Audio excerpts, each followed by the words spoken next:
ఒక ఆడపిల్ల ఎన్ని కష్టాలు పడకూడదో అన్ని కష్టాలు పడుకుంటూ ఈరోజు ఒక స్ట్రాంగ్ ఉమెన్గా నిలబడ్డారు. నేను అసలు మిమ్మల్ని చూస్తుంటే ఈవిడేనా ఫిదాలో చూసింది నేను ఈవినేనా?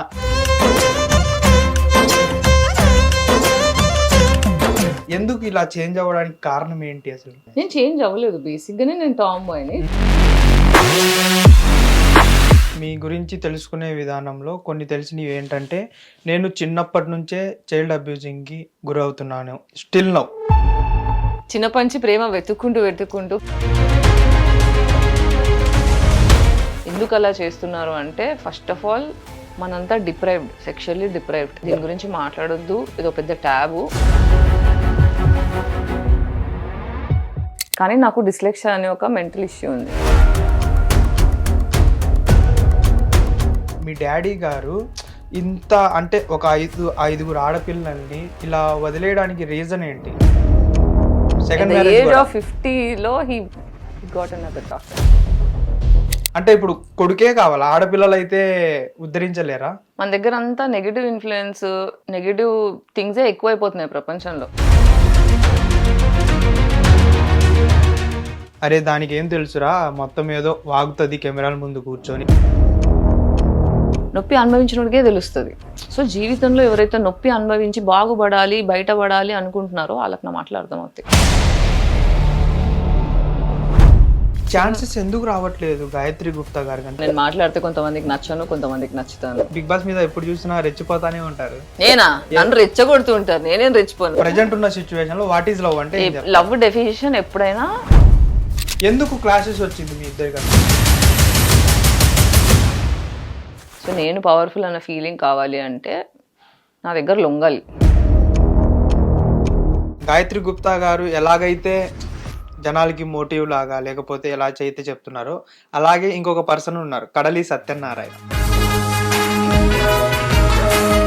ఆవిడ్ని కొన్ని పాయింట్స్ వల్ల, 2 పాయింట్స్ వల్ల నెగిటివ్ గా పోర్ట్రే చేయడం స్టార్ట్ చేశారు. పేట్రియార్కల్ మొగోళ్ళకి ఆడదాని ఇంటెలిజెన్స్ ఎప్పుడు ఇంటిమిడేటింగ్ ఉంటుంది. హలో హాయ్ నమస్తే, వెల్కమ్ టు హిట్ టీవీ. నేను మీ హోస్ట్ పండు. ఈ రోజు మనతో పాటు ఉన్న గెస్ట్ ఎవరంటే, ఒకప్పట్లో ఆడపిల్ల పుడితే ఆడపిల్ల పుట్టిందా అని కష్టాలు పడే తల్లిదండ్రుల్ని చూసాం. కానీ ఈ రోజుల్లో ఒక ఆడపిల్ల పుడితే లక్ష్మీదేవి పుట్టిందిరా అని అనుకునే తల్లిదండ్రులు కూడా ఉన్నారు.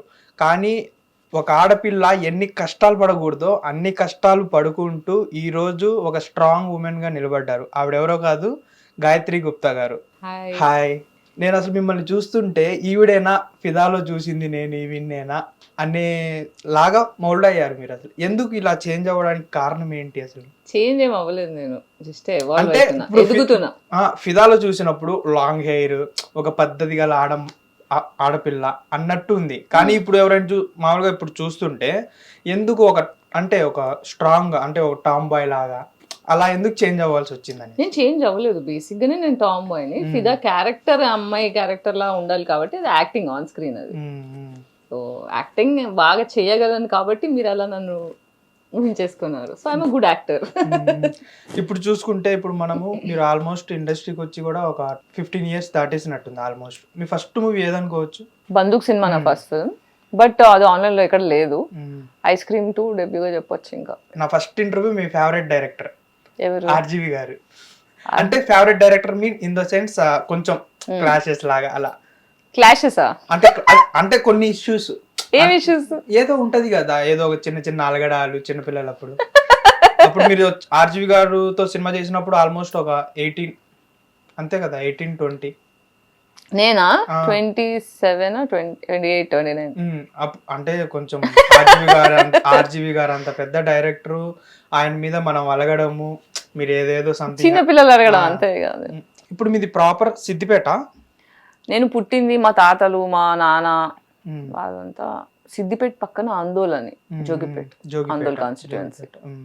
ఇప్పుడు అక్కడే ఎడ్యుకేషన్ మొత్తం ప్రాపర్. పేరెంట్స్ ఏం చేస్తూ ఉండేవాళ్ళు? మా అయ్య రియల్ ఎస్టేట్స్, అప్పుడు బియ్యం ఫ్యాక్టరీ, బెల్లం ఫ్యాక్టరీ, ఆయిల్ మిల్, పొలాలు, అంతే. ఇంకా అదర్ ఏం లేదు.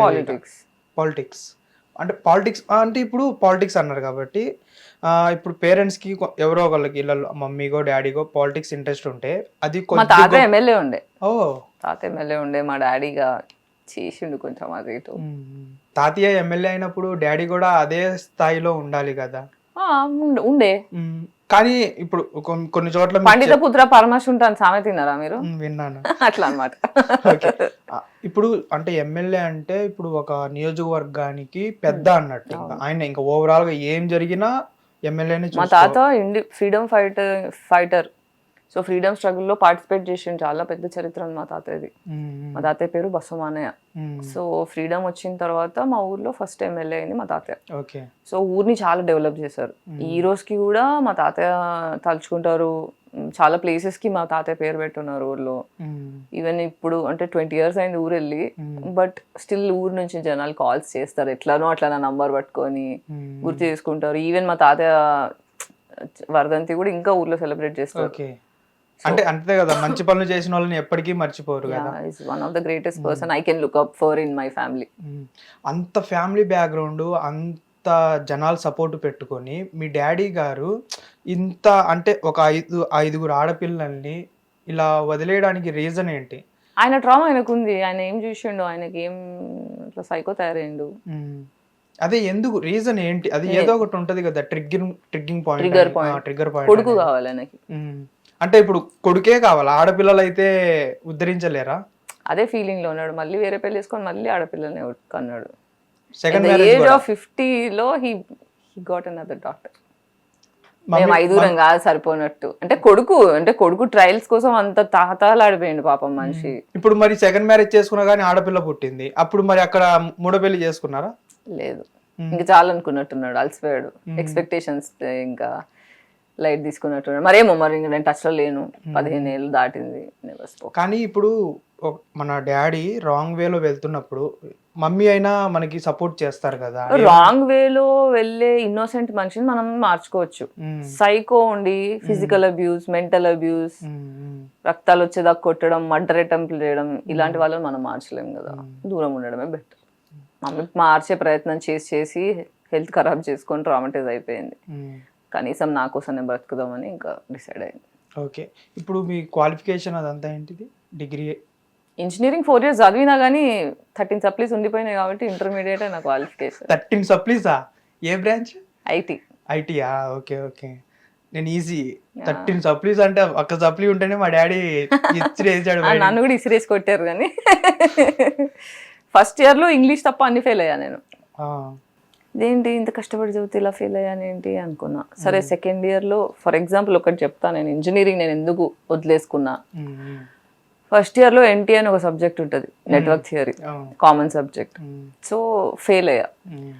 నేను క్లాస్లో ఎంత యాక్టివ్ అంటే మా లెక్చరర్స్ అందరికీ నేను క్లాస్ టాపర్ అవుతా అన్న కాన్ఫిడెన్స్.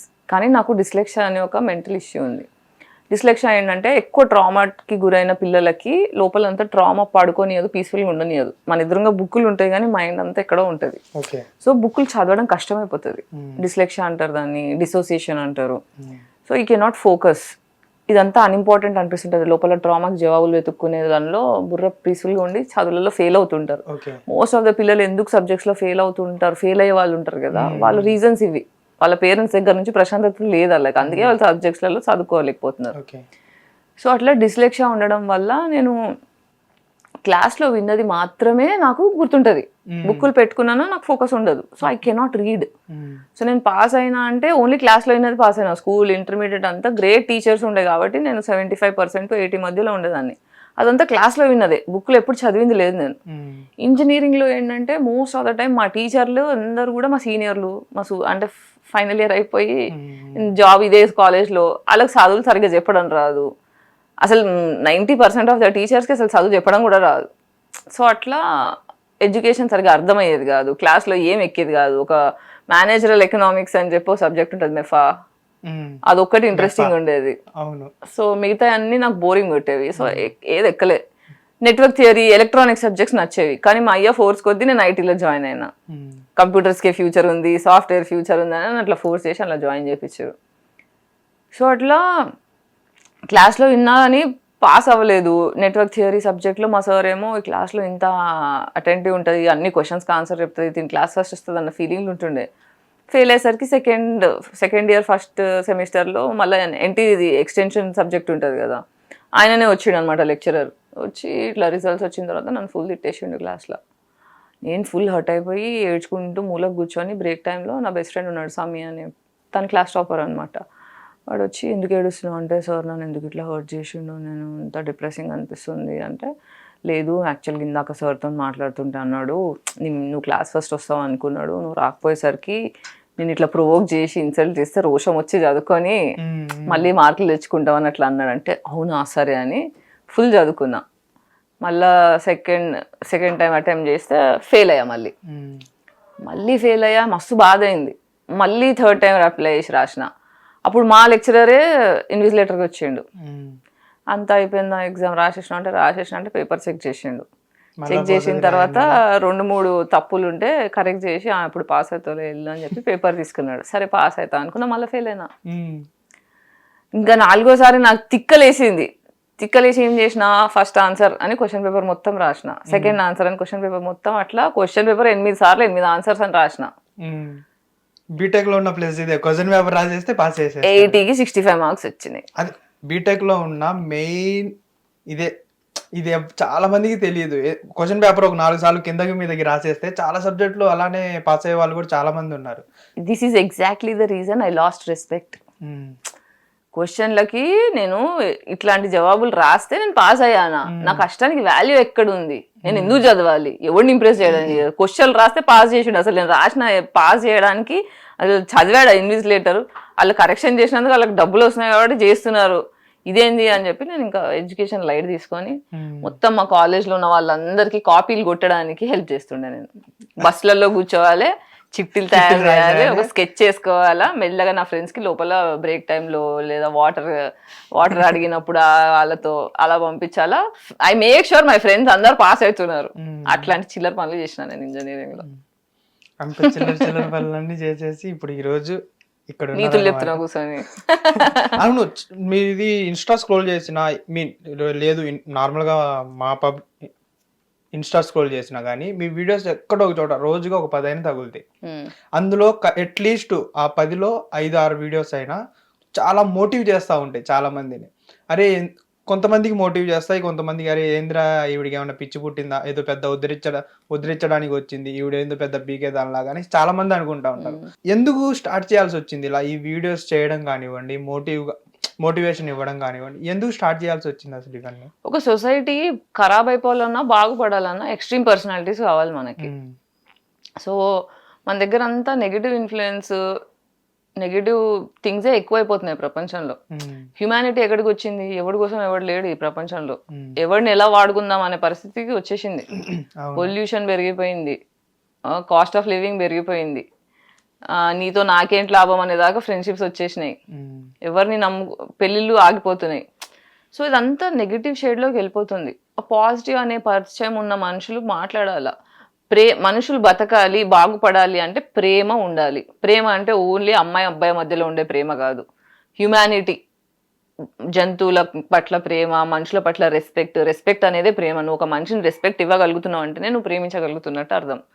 సో అవన్నీ మనది డబుల్ స్టాండర్డ్ సొసైటీ. సో ఈ డబుల్ స్టాండర్డ్ సొసైటీ అంటే మేట్రిక్స్ని అర్థం చేసుకుని అందులోంచి బయటికి రావడం ఎలా? మనం ఒక పైసలు సంపాదించాలి, ఏదో ఒకటి సాధించాలి అనే ఈ 2 కోరికలకి సరెండర్ అవ్వకుండా, వాటికి స్లేవ్స్ అవ్వకుండా ఎలా బాగుపడాలో నేను అర్థం చేసుకున్నా లైఫ్లో. సో ఇది అర్థం కావడానికి అందరికీ చెప్పడం రాదు, నాకు చెప్పడం వచ్చు. So when I can I should అని. మీ దృష్టిలో వాట్ ఈజ్ లవ్ అంటే ఏం చెప్తారు? Love is mutual respect and అంటే ఒకప్పటిది కాదు, ప్రెజెంట్ ఉన్న సిచ్యువేషన్ లో వాట్ ఈజ్ లవ్ అంటే లవ్ డెఫినేషన్ ఎప్పుడైనా రెస్పెక్ట్ అండ్ కన్సిడరేషన్. కానీ ప్రెజెంట్ సిచ్యువేషన్ లో లవ్ అంటే అది లేదు. అది ఎవరికి అంటే ప్రజెంట్ సిచ్యువేషన్ లో ఉండే మనుషుల ఆలోచన అది. ఈ ప్రజెంట్ సిచ్యువేషన్ లో నేను ఉన్నా, నా ఆలోచన ఇలా ఉంది, సో ఇలా కూడా ఆలోచించవచ్చు అని తెలియక చాలా మంది అలా ఉంటారు. సో అలా మార్చడానికి ఎంతో కొంత నేను ఇప్పుడు శ్రీ గారు అంటారు కదా, నేను సైతం ప్రపంచాగ్నికి సమిధనొక్కటి ఆహుతవుతాను. సో నా గురించి చెడ్డగా మాట్లాడినా మాట్లాడకుండా నాకు సంబంధం లేదు. నేను ఒక విషయంలో మనుషులకి హీల్ అవ్వడానికి పనికొస్తాను నాకు అర్థమైంది కాబట్టి నేను పనికొస్తాను అంతే. I'm doing my duty.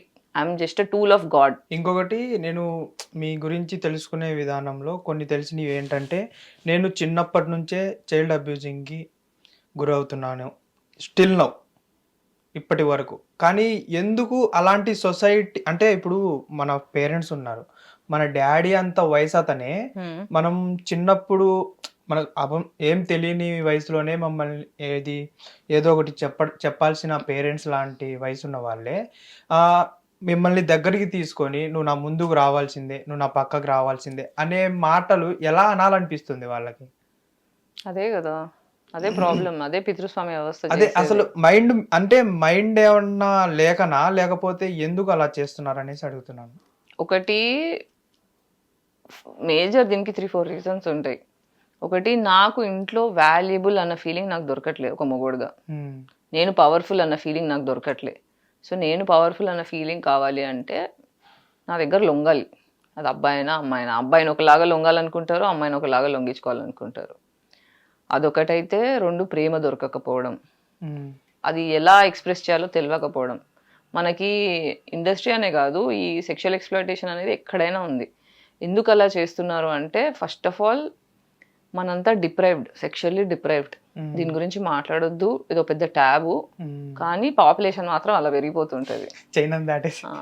అలా పాపులేషన్ ఎందుకు పెరుగుతుంది అంటే, ఇది సాల్ defence mechanism of our traumas. So నాకు ఏదో ఒక గుడ్ ఫీలింగ్ కావాలి, ఆ గుడ్ ఫీలింగ్ ఆర్గాజంలో వెతుక్కుంటూ అలా జరుగుతుంటాయి. సో మొగోడి ఎక్స్‌ప్లాయిటేషన్ ఎలా అవుతుందంటే వాడిని మృగం తయారు చేసేస్తుంది. సో వాడు ఒక రేపిస్ట్ లాగా, మర్డరిస్ట్ లాగా కనిపిస్తాడు. కానీ ఎండ్ ఆఫ్ ద డే కూర్చోబెట్టి మాట్లాడితే it's all that they are depressed and angry child. లోపల కోపాన్ని ఎక్స్ప్రెస్ చేసే సేఫ్ స్పేస్ దొరకక అలా రాక్షసులుగా తయారు. ఒక మొగాడు అదే ఇప్పుడు మీరు చెప్పిన విధానంలోనే ఒక ఆడపిల్లకి కూర్చోబెట్టి అలానే నీట్గా చెప్తే వింటదా? ఎలా కూర్చోబెట్టి చెప్తే నీట్గా? ఇప్పుడు మీరు ఏమైతే అన్నారో, ఇప్పుడు ఒక మగాడు అనేవాడు చిన్నపిల్లల మనస్తత్వం కలిగి ఉంటాడు లోపల, ఇన్సైడ్ అనేసి అన్నారు. అదే ఇప్పుడు ఫర్ ఎగ్జాంపుల్ ఇప్పుడు గాయత్రి గారే ఉన్నారు, అమ్మ ఇలా కాదురా ఇలా అని కూర్చోబెట్టి నచ్చ చెప్తే ఆడపిల్ల వింటదా? ఎందుకు వినదు? ఎవరైనా, అబ్బాయి అయినా అమ్మాయి అయినా నచ్చ చెప్తే ఎవరైనా వింటారు. సరిగ్గా చెప్పకనే లొల్లిలు అన్ని. సరిగ్గా చెప్పకపోవడం వల్లే డిఫెన్స్ లో ఎదురుగా మంచి నువ్వు తప్పు, నువ్వు ఇట్లా, నువ్వు ఎరుపుగా, అది ఇది అనేసరికి డిఫెన్స్ లోకి వెళ్ళిపోతారు. ఇంట్లో చూపించలేని కోపం బయట చూపిస్తారు. బేసిక్ ఒక మనిషి బయట ఎక్స్‌ప్లాయిట్ చేస్తున్నాడు అంటే వాళ్ళ ఇంట్లో వాడు సంతోషంగా లేడు అంతే, పీరియడ్. ఓకే, ఇప్పుడు మీ నోట్లో నుంచి ఒక వర్డ్ వచ్చింది పీరియడ్ అని. అది ఒకప్పుడు పీరియడ్ అంటే ఫుల్ స్టాప్. ఓకే ఓకే, నాకు అది తెలుసు, దాని మీనింగ్ తెలుసు. కానీ కొన్ని ఇప్పుడున్న ఒకప్పుడున్న సిచ్యువేషన్ లో ఎందుకురా ఈవిడికి ఏమైనా పిచ్చి పుట్టిందా, ఎందుకు ఇలాంటి మాటలు మాట్లాడుతుంది కూర్చొని, పీరియడ్స్ అసలు ఎవరైనా చెప్తారా బయటికి, అది ఇది అనేసి చాలా మంది వాగారు. కానీ అది చెప్పుకోకపోతే ఆపోజిట్ పర్సన్ కి, ఇప్పుడు మీరున్నారు, ఇప్పుడు మీరు అలా పీరియడ్స్ వచ్చిందని మీరు నాకు చెప్పకపోతే నేను ఎలా రియాక్ట్ అవుతానో తెలియదు కదా. ఫర్ ఎగ్జాంపుల్ మన ఇద్దరం ఒకటే ఫ్యామిలీ అయ్యి ఉంటే, అది చెప్పడం వల్ల ఏదో ఒకటి ఉంటది కదా. కానీ ఎందుకు దాన్ని కూడా పాయింట్అవుట్ చేస్తానే ఉంటారు ఇప్పటికీ. ఇప్పుడు ఆడపిల్లల పీరియడ్స్ గురించి రీసెర్చ్ ఎప్పుడు స్టార్ట్ అయింది తెలుసా? రియల్ బ్లడ్ తో అంటే ఆ అమ్మాయి హైజీనిక్, పీరియాడిక్ హైజీనిక్ ప్రోడక్ట్స్ తయారు చేయడానికి, దాని చుట్టూ తన హెల్త్ గురించి రీసెర్చ్ చేయడం 2023లో స్టార్ట్ అయింది. అంటే ఆడదాని పీరియడ్స్ గురించి డాక్టర్లే పట్టించుకోవట్లేదు. ఇప్పుడు నీకు ఎంపతి, ఒక మనిషికి నువ్వు పనికి రావాలన్నా, ఒక సొసైటీలో మనం నలుగురు కలిసి ఉండాలన్నా, ఒకరి గురించి ఒకరు అర్థం చేసుకోవాలంటే మాట్లాడకపోతే ఎట్లా? ఇవి మాట్లాడుకోవాల్సిన బేసిక్ టాపిక్స్, అవన్నీ ట్యాబు చేసేసారు. నాకు మాట్లాడే ధైర్యం ఉంది, అక్కడ అవసరం ఉంది దాని గురించి, అందుకే మాట్లాడుతున్నా. మాట్లాడడం అవసరం నేర్పిస్తున్నా. చాలా మంది కాల్స్ చేసి కూడా మిమ్మల్ని ఎందుకు మాట్లాడుతున్నావు అని కూడా మాట్లాడినట్టున్నారు కదా. అలాంటప్పుడు వాళ్ళకి ఏం సమాధానం చెప్పారు మీరు? ఇంటికి వెళ్ళి పడుకో అని చెప్తా, లేదా నా ఇంటర్వ్యూలు చూడని చెప్తా. ఓకే ఓకే, మీరు చెప్పే సందర్భాల్లో కూడా నా దేశం వదిలి నేను బయటికి వెళ్ళను, నేను ఈ దేశంలోనే పుట్టాను, ఈ దేశంలోనే కలిసిపోతాను, నాకు యుఎస్ డాలర్ వద్దు, యుఎస్ కరెన్సీనే వద్దు, అలాంటి ఐ మీన్ ఈ వార్డ్ వాడకూడదు, ఇలాంటి పాపిష్టి సొమ్ము పాపిష్టి దేశం సొమ్ము నాకు వద్దు అనేసి అన్నారు. ఎందుకు? ప్రపంచంలో జరిగిన చాలా పాపాలు చేసిన మనుషుల్లో అమెరికా ఒకటైతే యూరోప్ ఒకటి, 2. ఎందుకని అలా? కొలోనైజర్స్ వాళ్ళంతా అసలు అమెరికాలో ఉండే తెల్లోళ్ళు వాళ్ళు నేటివ్స్ కాదు, నేటివ్ అమెరికన్స్ వేరే ఉండే. వాళ్ళని చంపేసి ఘోరంగా ట్రామటైజ్ చేసి చంపేసి మొత్తం ఖరాబ్ చేసేసి వీళ్ళు ఇమిగ్రెంట్స్ వచ్చి ఇది మా ల్యాండ్ అని చెప్పి డిసైడ్ చేసుకొని వేరేళ్ళని మళ్ళీ ఇమిగ్రెంట్స్ అని ముద్రేసి వాళ్ళని ఇప్పుడు హరాస్ చేస్తున్నారు. ఈ రోజుకి కూడా మెక్సికన్స్ ని వాళ్ళని ఎంత ఘోరంగా హరాస్ చేస్తున్నారు. I don't have respect for that country. కానీ ఈ మీ మమ్మీ కూడా ప్రెసెంట్ యుఎస్ లోనే మా చెల్లి యుఎస్ ఆర్మీలో ఉంది. ఆర్మీనా? ఏది యుఎస్ ఆర్మీయా? ఇక్కడ వాళ్ళు అక్కడ ఆర్మీ ఎలా? My sister was the last person to get in to army. వాళ్ళకి హిందీ మాట్లాడే ఒక ఇండియన్ పర్సన్ ఇన్ ఆర్మీ కావాల్సి ఉండే. Okay okay. సో అట్లా మా చెల్లి ట్రైన్ అయ్యి ఆర్మీలో జాయిన్. ప్రెసెంట్ ఓకేనా? ఏ చెల్లి? మీన్ సెకండ్ ఫోర్త్ చెల్లి. ఇప్పుడు మీకు ఉన్న 5 sisters లో ఏ సిస్టర్ తో ఎక్కువ బాండింగ్ ఉంటుంది? చిన్న చెల్లి. సారీ, చిన్న చెల్లి. చిన్న చెల్లి. ఇప్పుడు డైలీ ఇప్పుడు తను ఇక్కడే ఉన్నారా? యుఎస్ లోనే ఉంటారు. మమ్మీ వాళ్ళతో ఉంటారా? మమ్మీ వాళ్ళతో ఉండరు, ఎవరు వాళ్ళు సపరేట్ ఉంటారు. మాట్లాడతాం వారంకి ఒకసారి 2-3 గంటలు మాట్లాడుకుంటాం. మమ్మీకి ఇప్పుడు మీకు రిలేషన్ ఏమైనా ఉందా అసలు? ఎవరితో? ఫ్యామిలీ మెంబర్స్ ఒక్కలతో కూడా? చెల్లి, ఓన్లీ చెల్లి ఒక్కతే, డాడీ లేదు మమ్మీ లేదు, ఇద్దరు డివైడ్గా.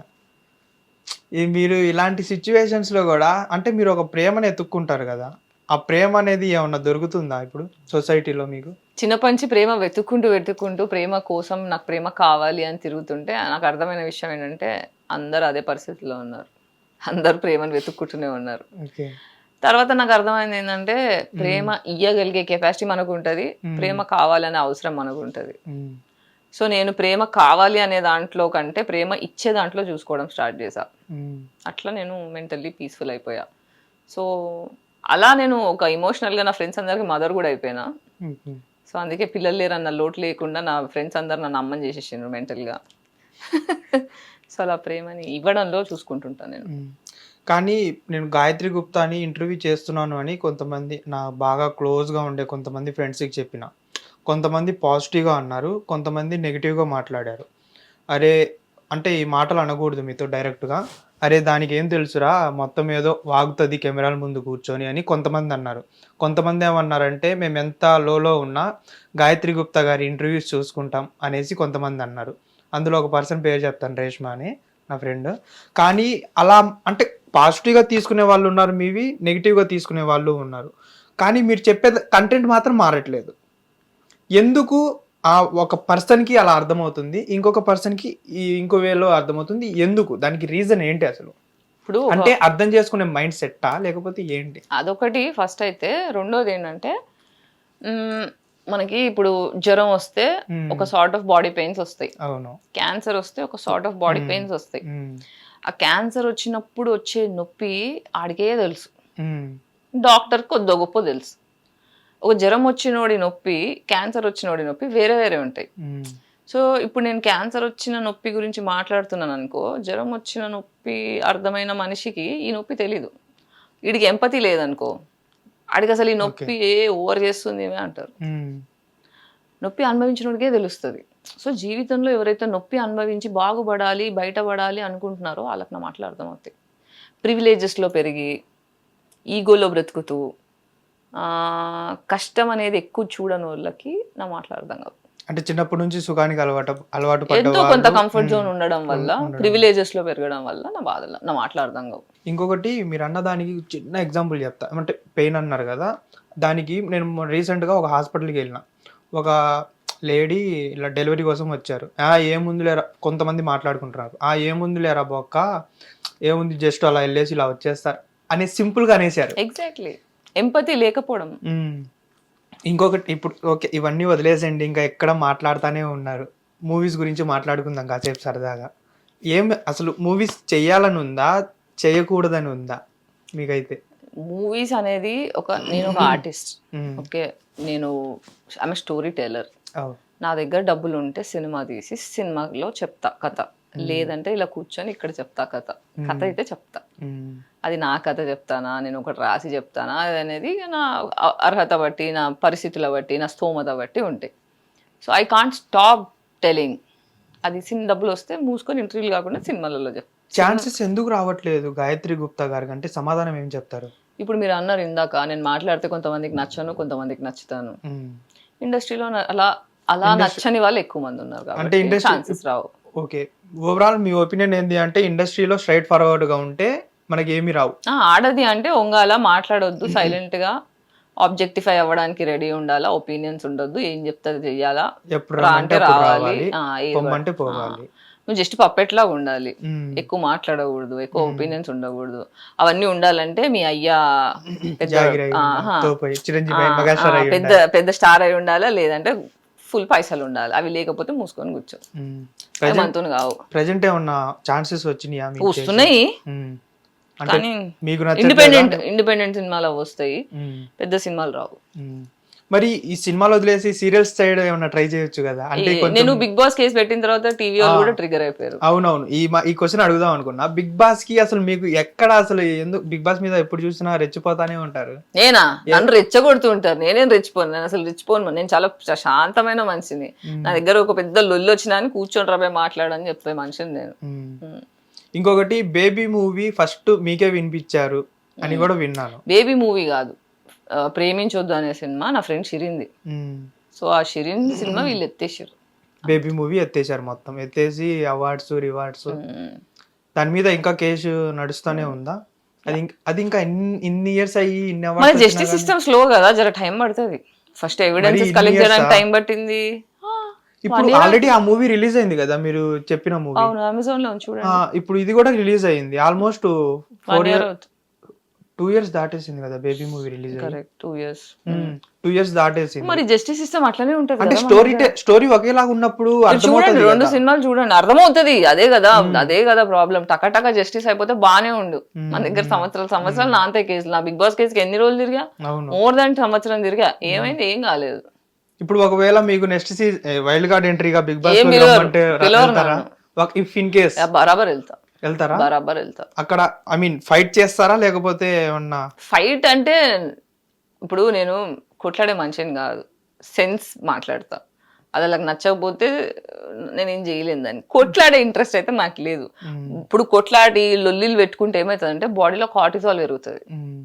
కార్టిజాల్ అంటే నెగిటివ్ హార్మోన్, ట్రామాకి మనని తోసే హార్మోన్. అది adrenal rush, cortisol. Big boss లో ఏమవుతుందంటే గొడవలు పెడితే టీఆర్పీ కోసం గొడవలు పెడుతుంటారు. ఆ టీఆర్పీ కోసం మనుషుల మీద నెగిటివిటీ రుద్దుతున్నారు. సో నేను ఒకవేళ బిగ్ బాస్కి వెళ్తే ఆ నెగిటివిటీ రుద్దకుండా సెన్స్ మాట్లాడగలిగే ఒక కాంట్రిబ్యూషన్ చేయగలుగుతా, అంతే. గాయత్రి గుప్తా గారికి ఎలాంటి క్యారెక్టర్ రావాలని కోరుకుంటున్నారు? Comedy villain. విలన్ అంటే ఎలాగా? ఏ క్యారెక్టర్స్? లైక్ విజయశాంతి ఇట్లా కాదు, మాంత్రికురాలు లేదా కత్తి బట్టి ఇట్లా మర్డర్లు చేస్తారు కదా ఊర్లలో, వేసేస్తారు. ఇది అయితే కానీ ఇప్పుడే కొట్లాడలేనా అనేసి అంటున్నారు. సినిమాలో అయినా కానీ కత్తి తిప్పడం రావాలి. నేర్చుకుంటే ఎంతసేపు? నేను కరాటే కిడ్ని. అయితే జాగ్రత్తగా ఉండాలి. అయితే ఉండాలి, ఎవరైనా జాగ్రత్తగానే ఉండాలి, నాతోనే కాదు. ఇంకొకటి చూసుకుంటే ఇప్పుడు గాయత్రి గుప్తా గారు ఎలాగైతే జనాలకి మోటివ్ లాగా లేకపోతే ఎలా అయితే చెప్తున్నారో అలాగే ఇంకొక పర్సన్ ఉన్నారు, కడలి సత్యనారాయణ. తను కూడా చాలా నీట్గా ఎక్స్ప్లెనేషన్ కానివ్వండి, తను కొన్ని బుక్స్ రాశారు. ఆ బుక్స్లో కొన్ని లైన్సే చదివాను, ఎక్కువేం చదవలేదు. కానీ తను చెప్పే విధానము అవన్నీ చాలా నీట్గా ఉన్నాయి. మీరు ఎలాగైతే చెప్తారో, అంటే మీరు ఇప్పుడు ఓపెన్గా చెప్పేశారు పీరియడ్స్ గురించి కానివ్వండి, లేకపోతే సెక్స్ గురించి కానీ, తను ఓపెన్గా డ్రెస్సింగ్ గురించి ఆ స్టైల్ మొత్తం చెప్పేస్తారు. కానీ చాలామంది ఆవిడ్ని కొన్ని పాయింట్స్ వల్ల 2 పాయింట్స్ వల్ల నెగిటివ్గా పోర్ట్రే చేయడం స్టార్ట్ చేశారు. ఎందుకు అసలు? అది అమ్మాయి ఇంటెలిజెన్స్ ఇంటిమిడేటింగ్ ఉంటది అబ్బాయిలకి, అది అబ్బాయిలకు కాదు. పేట్రియార్కల్ మొగోళ్ళకి ఆడదాని ఇంటెలిజెన్స్ ఎప్పుడు ఇంటిమిడేటింగ్ ఉంటది. దట్ ఈస్ వై డిఫెన్స్ లో అబ్బాయిలు అందరూ. ఆల్మోస్ట్ కడలి సత్యనారాయణ గారు స్క్రీన్ మీదకి వచ్చి 2 months 1.5 months అవుతుంది. ఇది ఈ హేట్ పాయింట్స్ వల్ల. ఇప్పుడు ఒకవేళ వీళ్ళన్న మాటలకి కడలి అనే అమ్మాయి చాలా సెన్సిటివ్ అయితే సూసైడ్ చేసుకుంటే దానికి రెస్పాన్సిబుల్ ఎవరు తీసుకుంటారు? ఎగ్జాక్ట్లీ అమ్మాయి వెళ్ళి ఎవరు పర్సనల్ లైఫ్ లో అటాక్ చేసిందా? ఎవరు నన్ను పిలిచి నువ్వు ఎర్రి పుష్పానివి అని అలా ఎవరు నన్నలేదు కదా. ఆమె బాధ్యత ఆమె చెప్పుకుంది, అది కూడా తప్పే. అంటే ఇంకా మన ఇంటెలిజెన్స్ ఎక్కడ ఉందో మనం ఆలోచించుకోలేదు సొసైటీ. ఓవరాల్ గా మీరేం అసలు కడలి సత్యనారాయణ గురించి మీరేం మాట్లాడతారు? కడలి సత్యనారాయణ మీకు కొంచెం క్లోజ్ అని తెలుసు నాకు కూడా. మీరేం చెప్తారు తన గురించి చెప్పాలి అంటే? చాలా స్ట్రగుల్ అవుతుంది లైఫ్ లో. ఒక అమ్మాయి అంతా వచ్చి పబ్లిక్ గా కూర్చొని అంత డీటెయిల్ గా మాట్లాడుతుంది అంటే తన చుట్టూ తనని అర్థం చేసుకునే వాళ్ళు సరిగ్గా లేరు. ఈ విషయాలు అందరూ అర్థం చేసుకోవాలి ఆలోచించాలి అనే పాయింట్స్ మాట్లాడుతుంది తను. ఇప్పుడు నేనే ఎందుకు మాట్లాడతా, బికాస్ అందరికీ అర్థమైనా కాకుండా ఎంతో కొంత మార్పు కోరుకుంటున్నాం. అండ్ ఆ మార్పు జరగడానికి కావాల్సిన భాష, తెలివి, మాట్లాడే తెలివి, రైటింగ్ స్కిల్స్ ఉన్నాయి కాబట్టి we try to come and talk. So that డిఫెన్స్లో కాకుండా అరే బై ఇట్లా ఆలోచించి చూడండి, ఓకే మీ ఈగో మీకుంది నేను ఒప్పుకుంటా, కానీ can you think like this, can you think from our perspective, మాకు ఇలాంటి ప్రాబ్లమ్స్ వస్తాయి ఎప్పుడన్నా ఆలోచించి చూడండి అని పెట్టింది. వచ్చి ఇంకా డిఫెన్స్లో వెళ్ళిపోతున్నారంటే అంతే. ఇంకా కడలి చెప్పే వాట్స్ ఉంటాయి కదా, చాలా మెచ్యూర్గా మాట్లాడుతూ ఉంటుంది తను. మాట్లాడే మాటలు కూడా అంటే తను నేను ఏం వేసుకుంటే మీకు ఎందుకు రాబోయి, అది నా లైఫ్ స్టైల్, నా ఇష్టం, నా ఇంట్లో వాళ్ళకి లేని నొప్పి మీకు ఎందుకు అనేసి కొంచెం పాజిటివ్గా మాట్లాడతారు. అంటే ఇప్పుడు మీరు ఉన్నారు గాయత్రి గారు ఇలా ఉండడం మీరు నాకు నచ్చలేదు అంటే నువ్వు ఎవరా పోయి నాకు చెప్పడానికి కానీ సింపుల్గా అంటారు. అదే నేను మీ అన్ననో మీ తమ్మున్నో లేకపోతే ఫర్ ఎగ్జాంపుల్ మీ ఫ్రెండ్నో అయితే అరే అదా కాదురా నచ్చ చెప్పడానికి ఉంటుంది మీరు, అంతే కదా. కానీ తను అలా చెప్పడం కూడా తప్పైపోతుందా అనేది తీసుకుంటుంది సొసైటీ. అంటే ఒక మనిషి ప్రతి ఒక్కరికి ఎక్స్ప్లెనేషన్ ఇవ్వాల్సిన అవసరం లేదు కదా. ఇప్పుడు మనకి ఫ్రీడమ్ ఆఫ్ స్పీచ్ అనేది ఒకటి ఉంది, ఎక్స్ప్రెస్ చేసే హక్కు మనకు ఒకటి ఉంది. మనకు ఒక బాధ అవుతున్నప్పుడు ఎక్స్ప్రెస్ చేసింది. ఇప్పుడు అబ్బాయిలు ఇంత డిఫెన్స్ లో ఉంటున్నారు, there are so many women that are supporting her, వీడియోలు చేసి పెడుతున్నారు, అవి కూడా చూస్తున్నారు కదా మీరు. అంటే ఒక అమ్మాయిని అబ్బాయిలు అర్థం చేసుకోలేకపోతున్నారు కానీ సాటి అమ్మాయిలు అర్థం చేసుకోగలుగుతున్నారు కదా. అమ్మాయిలు ఇప్పుడు మీరంతా కడలి గురించి అబ్బాయిల రియాక్షన్లు ఒకలా ఉంటే అమ్మాయిల రియాక్షన్లు కూడా ఒకలా ఉన్నాయి.